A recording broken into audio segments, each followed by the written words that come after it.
Olá pessoal, sejam bem-vindos para mais um vídeo do nosso canal. O tema a ser abordado nesse vídeo é resultado. Nós vamos discutir então as receitas, as despesas e o cálculo do resultado. Vamos ao nosso conteúdo. Resultado. Resultado é a diferença entre as receitas geradas e as despesas incorridas por uma entidade, um patrimônio, em determinado período. Então, resultado também tem uma equação, assim como a gente tem uma equação do patrimônio, também tem uma equação para o resultado. E a equação do resultado é a seguinte: resultado é igual a receitas menos despesas. Então nós já conhecemos três elementos patrimoniais: o ativo, o passivo e o patrimônio líquido. E eles estão classificados lá no balanço. Agora nós vamos conhecer outros dois elementos patrimoniais: receitas e despesas. E as receitas e despesas formam o resultado e nós vamos classificar as receitas e as despesas numa outra demonstração contábil, que é a demonstração do resultado do exercício. Se o resultado for um lucro, é porque o total das receitas é maior do que o total das despesas. Então, receitas maiores que despesas, o resultado é positivo, o resultado é um lucro. Agora, se acontecer o contrário, se as receitas forem menores do que as despesas, o nosso resultado é negativo, o nosso resultado é um prejuízo. Obviamente, se nós tivermos um total de receita igual ao total da despesa, o nosso resultado vai ser nulo, mas essa é uma hipótese mais teórica do que prática, dado que uma empresa pode ter uma quantidade enorme de receitas e despesas, cada uma com seus respectivos valores, e a possibilidade de que o total das receitas seja exatamente igual ao total das despesas é uma possibilidade que existe, mas é bem pequenininha. Situação financeira e situação econômica. Nós podemos discutir a situação econômica analisando as receitas e despesas e o resultado de uma empresa. Quanto maiores forem os lucros da empresa, melhor é a situação econômica da empresa. Então, a situação econômica está ligada à ideia de resultado. Já a situação financeira está ligada à ideia de fluxo de disponibilidades, mas a gente pode identificar no balanço patrimonial uma situação financeira, se ela está favorável ou desfavorável para a empresa. Então, a gente pode fazer isso comparando o total do ativo circulante com o total do passivo circulante. Se a gente considerar que o ativo circulante são os bens e direitos que tendem a se transformar em dinheiro no curto prazo, e que o passivo circulante são as dívidas, as obrigações que a empresa tem que pagar no curto prazo, ora, quanto maior for o ativo circulante, melhor tende a ser a situação financeira da empresa. Quanto maior for o ativo circulante em relação ao total do passivo circulante. Então nós vamos ter um excesso de bens e direitos de curto prazo em relação às obrigações de curto prazo.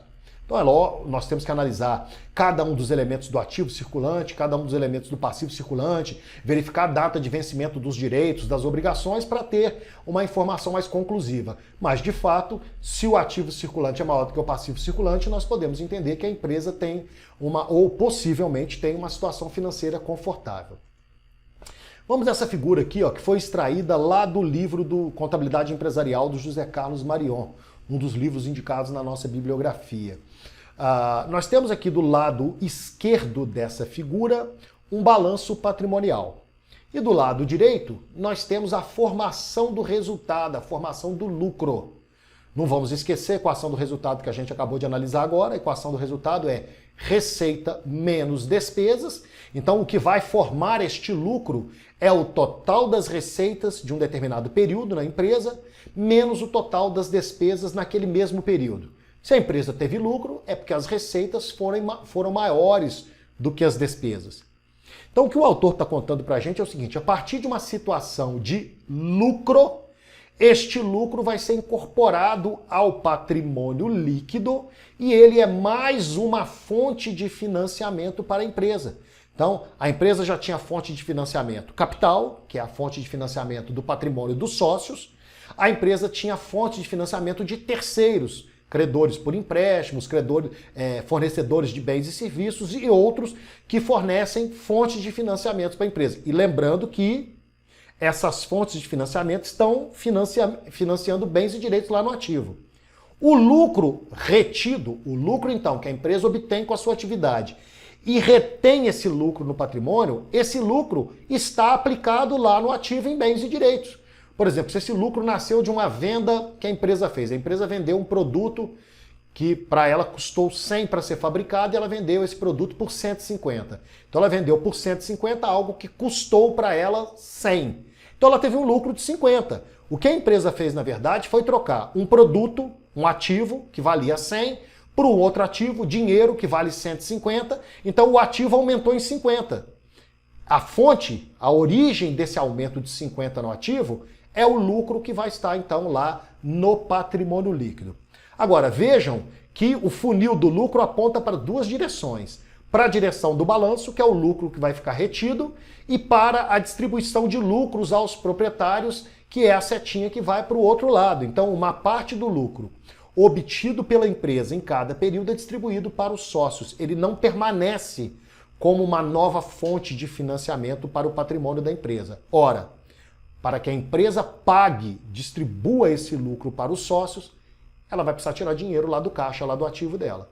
Então, reduz o patrimônio líquido, distribuindo o lucro, reduz o ativo, porque esse lucro é distribuído em dinheiro. Então, são os dois caminhos que o lucro obtido em cada período, ou seja, o resultado positivo de cada período, nós estamos discutindo o resultado, né? Então, esse resultado positivo, lucro, ele tem duas destinações. Ou ele vai ficar como uma nova fonte de financiamento abrigado no patrimônio líquido e, portanto, aplicado em bens e direitos no ativo, ou ele vai ser distribuído para os sócios. Né? São os dois caminhos possíveis para o lucro obtido pela empresa em cada período. Vamos falar agora da definição de receita conforme o CPC 00. De acordo com o item 4.68 do CPC 00R2, que trata da estrutura conceitual, receitas são aumentos nos ativos ou reduções nos passivos que resultam em aumentos do patrimônio líquido, exceto aqueles aumentos do patrimônio líquido referentes a contribuições de detentores de direitos sobre o patrimônio. Então nós podemos fazer a seguinte afirmação: toda receita aumenta o patrimônio líquido. Isso é fato. Mas nem todo aumento de patrimônio líquido é receita. Um novo aumento do patrimônio, ou melhor dizendo, um aumento do patrimônio líquido pode ser um novo aporte de capital por parte dos sócios, uma nova transferência de recursos do patrimônio dos sócios para o patrimônio da empresa, e isso vai provocar um aumento no patrimônio líquido. Então, a receita aumenta o patrimônio líquido. Agora, a contrapartida do aumento no patrimônio líquido é ou um aumento no ativo ou uma redução do passivo. Por exemplo, se a empresa faz uma venda à vista, vai entrar dinheiro no caixa, aumenta o ativo. Se a venda for a prazo, ela vai ter direito a títulos a receber, né? Títulos a receber que dão direito a ela de receber o dinheiro no futuro, também aumenta o ativo. Mas, por exemplo, se a empresa tem lá um passivo e o detentor desse crédito, o credor dessa dívida da empresa, perdoa essa dívida para a empresa, isso às vezes acontece, pode acontecer, não é comum, mas pode acontecer. O perdão da dívida vai gerar para a empresa uma receita e, consequentemente, um aumento do patrimônio líquido. E esse perdão dessa dívida exclui um passivo, diminui, portanto, o passivo. Então, tem que ficar gravado isso. Receita aumenta o patrimônio líquido. Receita aumenta o ativo. Receita diminui o passivo. Alguns exemplos de receitas: receita de venda de mercadorias, receita de venda de produtos, receita de venda de serviços, receita de aplicação financeira, a empresa põe um dinheirinho lá no banco, numa aplicação mais simples, a poupança, no final de um mês que o dinheiro está aplicado, rende um jurinho, um rendimento, esse rendimento é uma receita de aplicação financeira. Receita de venda de mercadoria, só voltando um pouquinho, é a receita de venda das empresas comerciais. Receita de venda de produto é a receita de venda das empresas industriais. E a receita de venda de serviço é a receita de venda das empresas prestadoras de serviço.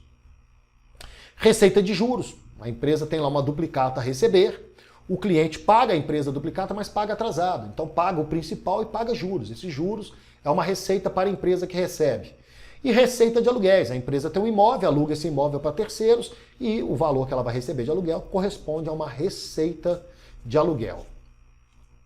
Agora, a definição de despesas de acordo com o CPC 00. Então, lá no item 4.69, diz que as despesas são reduções nos ativos ou aumento nos passivos que resultam de reduções no patrimônio líquido, exceto se essas reduções forem referentes a distribuições aos detentores de direitos sobre o patrimônio. Então podemos gravar isso, ó.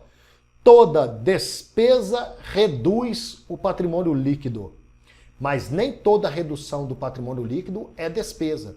Uma redução do patrimônio líquido pode estar representada por uma distribuição de lucro. A empresa distribui lucro para os detentores dos títulos patrimoniais, para os sócios, para os acionistas. Essa distribuição de lucro vai reduzir o patrimônio líquido. Agora, a despesa reduz o patrimônio líquido e ela tem como contrapartida ou uma redução no ativo ou um aumento no passivo. Por exemplo, se a empresa está pagando à vista uma despesa, a empresa usa o imóvel que ela aluga num determinado mês e paga o aluguel dentro daquele mês, vai haver uma saída de dinheiro do caixa para pagar o aluguel. Então é uma despesa reduzindo um ativo. Por outro lado, se a empresa usou esse imóvel, mas não pagou o aluguel, vai pagar o aluguel depois, então não vai sair dinheiro do ativo, o ativo não vai diminuir. Mas em compensação a empresa vai assumir uma obrigação, vai assumir um passivo para pagar essa dívida no futuro. Então a despesa vai diminuir o patrimônio líquido, mas vai também ter uma contrapartida como um aumento do passivo. Então, tanto essa movimentação de receitas quanto despesas e os efeitos que elas provocam nos elementos do balanço podem ser testados na equação patrimonial. Bom, exemplos de despesas. Nós temos aí o custo das mercadorias vendidas. Não tem o nome despesa nessa conta, né? Ela chama custo das mercadorias vendidas. Mas o nome dessa conta poderia ser algo, como eu vou dizer agora, ó, despesa na qual se transforma agora o custo de aquisição das mercadorias que estão sendo vendidas. Então, para abreviar, colocou simplesmente custo de mercadorias vendidas. Ou, para abreviar mais ainda, a gente usa a sigla CMV. Então, para simplificar, a gente usa esse nome para essa conta. Mas é uma despesa, não vamos esquecer isso. Custo das mercadorias vendidas é uma despesa. Aí nós temos despesas com salários, que é o serviço de mão de obra que a empresa usou dos seus funcionários. Despesa com aluguel, que é o serviço de locação do imóvel que a empresa usou. Despesas com juros, que a empresa pagou porque pegou um dinheiro emprestado, aí pagou juros sobre o empréstimo, ou porque pagou uma duplicata fora do prazo, pagou juros sobre essa duplicata. Despesas com impostos e despesas com serviços de terceiros. Alguns exemplos de contas de despesa. Então vou chamar a atenção. Reparem que quase todas as contas de despesa têm o nome despesa. Custo de mercadorias vendidas não tem o nome despesa. Então às vezes a gente costuma esquecer que ela é uma despesa. Então vamos ressaltar isso. Custo das mercadorias vendidas também é uma despesa. Vamos agora para outras definições importantes. A primeira delas é perda. Perda é um tipo especial de despesa. Perda também é uma despesa e vai compor o cálculo do resultado, sendo somada com as outras despesas conforme os exemplos que a gente viu anteriormente. Vamos ver a definição de perda. Perda é um gasto involuntário, anormal ou extraordinário. Ou a gente pode dizer que a perda é um consumo involuntário, anormal ou extraordinário. Alguns exemplos de perda: incêndio, quebra anormal de uma máquina, greve de funcionários. Então, quando tem um incêndio, pega fogo lá no estoque da empresa, a empresa teve o seu estoque consumido não pela venda, mas sim pelo incêndio. E isso vai gerar para a empresa uma despesa de perda, sem que haja, por exemplo, uma correspondente receita da venda do produto, porque o produto não foi vendido, o produto pegou fogo, foi incendiado. Então, uma quebra anormal de uma máquina também é um exemplo de perda. Custos. Então, a definição de custo aqui, mais especificamente de custo de produção. Então, custo pode ser entendido como todo consumo de bens, direitos e serviços ocorridos no processo de industrialização, no processo de fabricação, e que contribuem com a transformação da matéria-prima em produto acabado. Então, Custo é consumo de bem, direito ou serviço no processo de produção. Uma definição bem básica de despesa pode ser a seguinte, voltando um pouquinho para a despesa agora. Ó. Despesa é consumo de bem, direito ou serviço com o objetivo de gerar receita. Agora, o custo é consumo de bem, direito ou serviço com o objetivo de produzir um outro bem ou de prestar um serviço.